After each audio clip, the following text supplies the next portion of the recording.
చెప్పకుండా తినడం మాత్రం ఎవ్వరూ ఆపలేదని నా ఆలోచన. ఎందుకంటే గుంటూరు తూర్పు నియోజకవర్గంలో దాదాపు మాత్రం తగ్గలేదని చెప్పి వాళ్ళందరూ కూడా చెప్పడం జరుగుతూ ఉంది. ఈరోజు ఇక్కడ ఈ ప్రజానికానికి చూస్తే కూడా అర్థమవుతా ఉంది. సో ఇప్పుడే కూడా కోడిగుడ్లు పెడుతున్నటువంటి పరిస్థితులు. ఎందుకంటే ఒక బిజినెస్ ఏదైనా ఎక్స్ప్లోర్ అవుతుంది, బాగా పెరుగుతుంది, ఇటువంటి వ్యాపారాల మీద ఎప్పుడు కూడా ఏదో ఒక విధంగా వాళ్ళని నష్టపెట్టాలి. దాని మీద మేము ఇంతకుముందు కూడా విన్నాం, ఇప్పుడు కూడా వింటున్నాం. కానీ ఈ 15 రోజుల నుంచి అవ్వలేదు కాబట్టి ఈరోజు వీళ్ళు ఈ ప్రయత్నం చేయడం కూడా చాలా గొప్ప విషయం. ఎందుకంటే ప్రజల్లో ఒక అవగాహన మాస్ లో చేసి అందరికి కూడా అవగాహన వచ్చేటువంటి విధంగా ఈ కార్యక్రమాన్ని తీసుకొని చికెన్ అందరి చేత తినిపిస్తూ దీనివల్ల ఎవరికి ఎఫెక్ట్ లేదు అని ప్రమోట్ ఇనిషియేట్ కి వీళ్ళందరినీ కూడా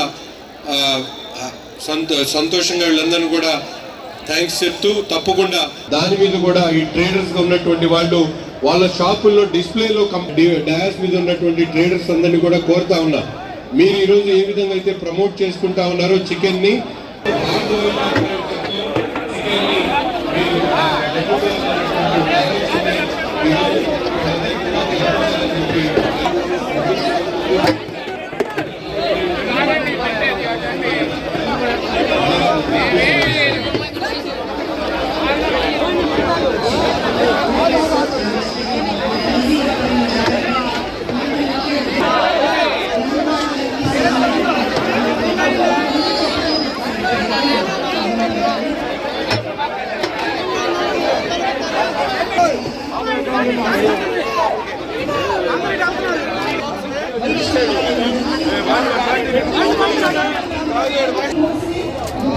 బంధుగానే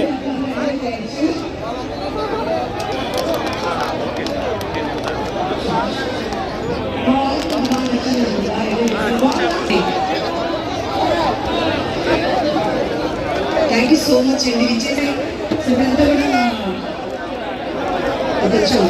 హాస్పిటల్ బిజీ కూడా పక్కన పెట్టి సో ప్రజల కోసం ఒక మంచి పౌష్టిక ఆహారం మనం మిస్ అయిపోతున్నాము, అది మిస్ అయిపోతాం చెప్పడానికి అందరూ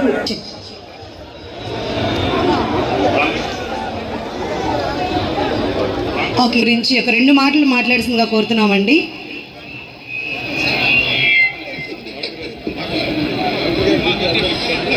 వేదిక మీద ఉన్న పెద్దలు, వేదిక